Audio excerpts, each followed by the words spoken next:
have no idea what I've been through. Bears, snakes, even seagulls.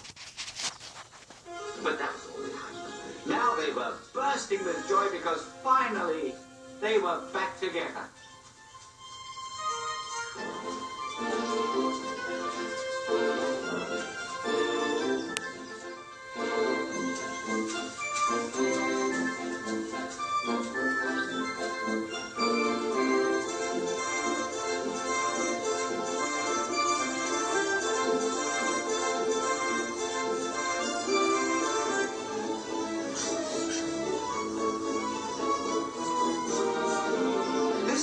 What was that?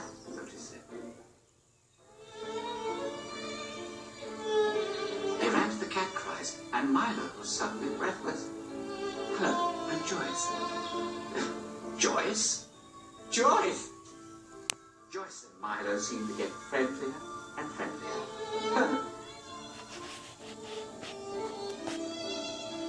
Otis had never seen such ridiculous behavior.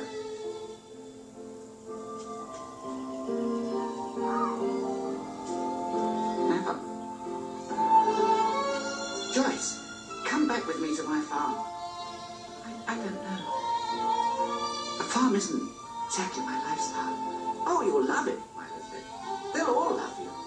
I love you.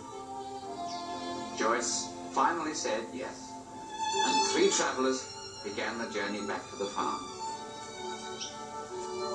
Milo had a plan. They would find the river that carried him away and follow it back home. Joyce knew where a river flowed through these woods, so she led the way, with Milo by her side, and Otis trailing behind. Are you sure you know where we're going? Otis said. Huh? I don't see any rivers around here. Trust me, said Joyce. Otis just growled. Come on, Otis, Milo called out. We want to make it home before winter. Oh, Otis, where are you? Milo shouted. Have you known him long? Joyce asked. Finally, just as Joyce said, they came to a river. I hope it's the right one, Milo said. They followed it upstream, hoping to see something familiar. Yes, this is the right river, Milo cried out. I'll never forget those waterfalls. I told you she'd do it. Otis! Otis! Otis was feeling pretty